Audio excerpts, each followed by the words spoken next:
नमस्कार दोस्तों, आपका पुनः आपके चैनल में स्वागत है। आज हम लोग बात करने वाले हैं बीकॉम के सिलेबस के बारे में। वैसे तो सभी को सिलेबस जो है ज़्यादातर लोगों को पता होता ही है, पर कुछ हमारे साथी लोग ऐसे हैं जिनको सिलेबस जो है नहीं पता होता है। वो नए नए होते हैं या फिर कई ऐसे पास आउट होते हैं जो 12वीं पास आउट हुए और इसके बाद ही अब बीकॉम फर्स्ट करने वाले हैं, तो अपने को सिलेबस के बारे में नहीं जानकारी होता है। इस वजह से एक छोटा सा वीडियो है ये, जिसमें मैं सिर्फ सिलेबस के बारे में बताने वाला हूँ कि सिलेबस क्या क्या होने वाला है फर्स्ट में, सेकंड में, फाइनल पे। तो आप कोई से भी ईयर में हो, first year, second year, final year, तो आप इस वीडियो को पूरा देखिएगा ताकि आपको पूरा समझ में आएगा। साथ ही मैं इस वीडियो में ये भी बताने वाला हूँ कि हम लोग के पास जो पेपर का जो पैटर्न होता है वो कैसे होता है और कितने नंबर का पेपर आता है ना। तो और इसको सब में अपन डिस्कस करने वाले हैं। तो चलो वीडियो को शुरू करते हैं और सीधे इस पे अपन सीधे पॉइंट पे आते हैं। तो अगर हम लोग बात करें बीकॉम फर्स्ट ईयर के बारे में, तो हमें बीकॉम फर्स्ट ईयर में ये 8 सब्जेक्ट पढ़ना पड़ेगा। हिंदी लैंग्वेज रहेगा, फिर इंग्लिश रहेगा, फिर फाइनेंशियल अकाउंटिंग रहेगा, ठीक। और यहाँ पे अपने पास अब यहाँ पे अकाउंट के साथ साथ मैथ्स भी पढ़ना पड़ेगा, बिजनेस मैथमेटिक्स रहेगा और बिजनेस कम्युनिकेशन हो गया, जिसको हम लोग यहाँ पे इसको व्यावसायिक संचार बोलेंगे हिंदी में। और ये बिजनेस रेगुलेटरी फ्रेमवर्क ये होगा बीआरएफ, ये व्यावसायिक नियामन ढांचा बोलेंगे हिंदी में, इसको व्यावसायिक नियामन ढांचा बोलते हैं इसको। और ये एक और अपने पास ये हो जाएगा बिजनेस इन्वायरमेंट, ये अपने पास व्यावसायिक पर्यावरण हो जाएगा। और नीचे ये है हम लोग के पास बिजनेस इकोनॉमिक्स, ठीक है, इकोनॉमिक्स ये पढ़ना पड़ेगा। तो ये तो हो गया हमारे सब्जेक्ट, ये अपने को 8 पढ़ना ही है। 9वां एक और होता है जो सिर्फ पर्यावरण होता है, ठीक है, एक पर्यावरण होता है, उसका भी एग्ज़ाम आपको देना पड़ता है। किसी भी साल देना होता है, फर्स्ट सेकंड फाइनल, बट कई कई जगह ऐसा होता है कि फर्स्ट ईयर में ही ले लिया जाता है। अब हम लोग बात कर लेते हैं ये जो पेपर है कैसे आएगा, क्योंकि फर्स्ट ईयर में होते हैं तो हमें बहुत सारी चीज़ के बारे में जानकारी नहीं होता है। तो इसके बारे में मैं बता दूँ, आपका जो पेपर होने वाला है वो पेपर आपका होने वाला है 75 मार्क्स का होने वाला है, ठीक है। 75 नंबर का पेपर होगा, जिसमें से मिनिमम आपको पासिंग के लिए 25 नंबर चाहिए, ठीक है। 75 नंबर का पेपर होगा और पासिंग के लिए हमको चाहिए 25 नंबर चाहिए। लेकिन हिंदी और इंग्लिश बस में आपको ध्यान रखना है, इन दोनों में 26-26 नंबर चाहिए होता है पास होने के लिए। बाकी 25-25 नंबर रहेगा बाकी सब्जेक्ट में, ये लैंग्वेज वाले को छोड़ के, ठीक। तो होता क्या है, एक्चुअली ग्रुप रहता है, अब हर साल वो ग्रुप थोड़ा आगे पीछे होते रहता है, ठीक। तो जैसे यहाँ पे ये दोनों मान लो एक ग्रुप में है, तो ये 25, ये 75 और ये 75, टोटल हो गया 150 नंबर का। इस 150 में आपको पास होने के लिए 50 नंबर चाहिए रहता है। जब ग्रुप वाला सिस्टम होता है तो 2 ठोक 50 अपने पास ना 75-75 हो गया, 2 का 150, और उस 150 में आपको कैसे भी करके 50 लाना है उस ग्रुप में पास होने के लिए। तो ऐसा ग्रुपिंग रहता है। अब एक ग्रुप क्या रहता है, जैसे सब्जेक्ट है ना, जैसे मैं इन दोनों को एक साथ अभी एग्जाम्पल के रूप में ऐसा कर दिया हूँ, तो ये क्या रहता है, ये चेंज होता रहता है, ठीक है। ये अलग अलग यूनिवर्सिटी के हिसाब से, या एक ही यूनिवर्सिटी है वो कभी कई बार इसको आगे पीछे करके ये ग्रुप में ये बदलाव करते रहती है, ठीक है।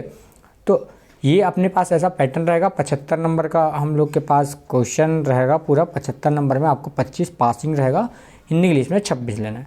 अब पैटर्न के बारे में बात कर ले तो पैटर्न आप लोग का क्या होगा, एक क्वेश्चन सीधे 15 नंबर का रहेगा, क्योंकि ये एनुअल बेस पे रहता है। यहाँ पे हम लोग अभी बात करें छत्तीसगढ़ में जितनी भी यूनिवर्सिटी उसके बारे में, यहाँ पे क्योंकि एनुअल बेस होता है तो अपने को एक क्वेश्चन आएगा 15 नंबर का, ऐसे करके 5 क्वेश्चन आएंगे, आपका 75 नंबर हो जाएगा, ठीक। ऐसे ही सभी का होता है, जैसे फर्स्ट ईयर का हो गया, सेकेंड हो गया, फाइनल हो गया, सभी ईयर वालों का ऐसे ही रहता है। हो सकता है किसी दूसरे स्टेट में यहाँ पे एनुअल ना हो के सेमेस्टर होगा, तो उसके लिए अलग हो सकता है। तो आप जिस भी स्टेट से हो उसको एक बार देख लीजिएगा। शायद आपके स्टेट में अगर एनुअल बेस पे ना हो तो शायद हो सके तो सेमेस्टर चल रहा हो, लेकिन जिन लोग के पे एनुअल है ऐसे ही चलता है। और साथ ही आप लोग यहाँ तक पहुँच गए हो तो इस वीडियो को लाइक कर दीजिए। और आप कौन से स्टेट से हो और आपके स्टेट में ये कौन सा पैटर्न है एक बार ज़रूर बताइएगा, ठीक है। तो चलिए आगे बढ़ते हैं। अब हम लोग बात कर लें यहाँ पे बीकॉम सेकेंड ईयर के बारे में। बीकॉम सेकेंड ईयर जो हम लोग के पास इसका सिलेबस है, इसमें क्या क्या देखते हैं, हिंदी मिलेगा, इंग्लिश मिल जाएगा, Hindi language, English language, cost accounting, cost मतलब हमके पास लागत लेखांकन मिलेगा, इसके बाद कॉरपोरेट मिल जाएगा, ठीक है। इसके बाद स्टेटिस्टिक्स मिलेगा और है कंपनी लॉ, ठीक है, एक कंपनी लॉ मिल गया।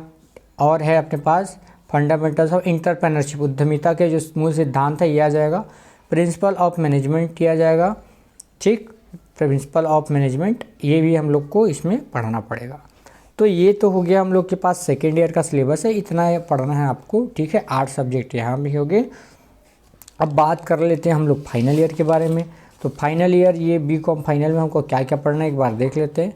बी.कॉम फाइनल में हमारे पास फिर से 8 सब्जेक्ट रहेगा ही, सब में कंपलसरी 8 है, इसमें अब कुछ ऑप्शनल रहता है, मतलब आपको छांटना पड़ेगा। तो देखते हैं कौन सा छांटना पड़ेगा। देखो, पहले तो आपको हिंदी कंपलसरी पढ़ना है, हिंदी पढ़ना है, इंग्लिश लैंग्वेज पढ़ना है, इनकम टैक्स, इसको हिंदी में आयकर के नाम से भी जानते हैं हम लोग, ठीक है, आयकर ही बोलते हैं इसको हिंदी में। और ऑडिट आ जाएगा हम लोग का, अंकेक्षण ये आ जाएगा। इसके बाद इनडायरेक्ट टैक्स मतलब अप्रत्यक्ष कर, ये इसको आयकर को प्रत्यक्ष बोलते हैं और इनडायरेक्ट को अप्रत्यक्ष बोलते हैं, अप्रत्यक्ष कर। और इसके बाद मैनेजमेंट अकाउंटिंग, प्रबंधकीय लेखांकन बोलते हैं इसको इंग्लिश में, हिंदी में सॉरी प्रबंधकीय लेखांकन आ जाएगा। इतना कंपलसरी आपको पढ़ना ही है। ये जितना दिख रहा है यहाँ से 6 सब्जेक्ट जो है कंपलसरी सभी को पढ़ना है। अब क्या होता है, यहाँ पे ग्रुप लेना पड़ता है, जैसे कि फाइनेंशियल मैनेजमेंट हो गया, मार्केटिंग ग्रुप हो गया, बैंकिंग एंड इंश्योरेंस वाला ग्रुप हो गया। इसमें से कोई सा आप ले सकते हो, ऑप्शनल रहता है। सबके अंदर 2-2 सब्जेक्ट रहेगा। जैसे ये मार्केटिंग ले रहे हो तो इसमें 2 पेपर देना पड़ेगा, इसमें भी 2, इसमें भी, सब में ऐसे 2 पेपर रहता है। तो आपको जो सूटेबल है आप उसको ले सकते हो, ठीक है। एक ये प्रैक्टिकल रहता है, इधर अपने पास ये दोनों थ्योरी है, ठीक, ये थ्योरी ये भी थ्योरी है। तो आपको जो जम रहा है आप उसको ले सकते हो, ठीक। क्योंकि लेकिन जब भी लो तो आप थोड़ा सा देख के सोच समझ के विचार करके लीजिएगा, क्योंकि क्या होता है अगर हम लोग ले लेते हैं बाद में फिर उसको नहीं पढ़ पा रहे हैं तो दिक्कत होता है। तो आप पहले एक बार विचार विमर्श कर लीजिएगा, जब भी अगर फाइनल ईयर में अगर पहुंच गए हो, जब सब्जेक्ट आप ले रहे हो कॉलेज में, तो एक बार विचार कर लीजिएगा, उसके बाद ही आप कोई सा भी आप यहाँ पे ग्रुप सिलेक्ट कर सकते हैं अपनी सुविधा के हिसाब से। तो इस प्रकार से ये वीडियो कंप्लीट हुआ। अपन ये तीनों का मैं सिलेबस बता दिया। आई होप आप लोग को थोड़ा अच्छे से समझ में आया होगा। तो मैं यही आशा कर रहा हूँ कि आपको ये चीज़ अच्छे से क्लियर हो गई होगी। तो प्लीज़ हमारे इस वीडियो को लाइक करें, और पहली बार हमारे इस चैनल पर आए तो हमारे चैनल को सब्सक्राइब करिए, दोस्त लोग के साथ शेयर करना ना भूलें। Thank you for watching this video.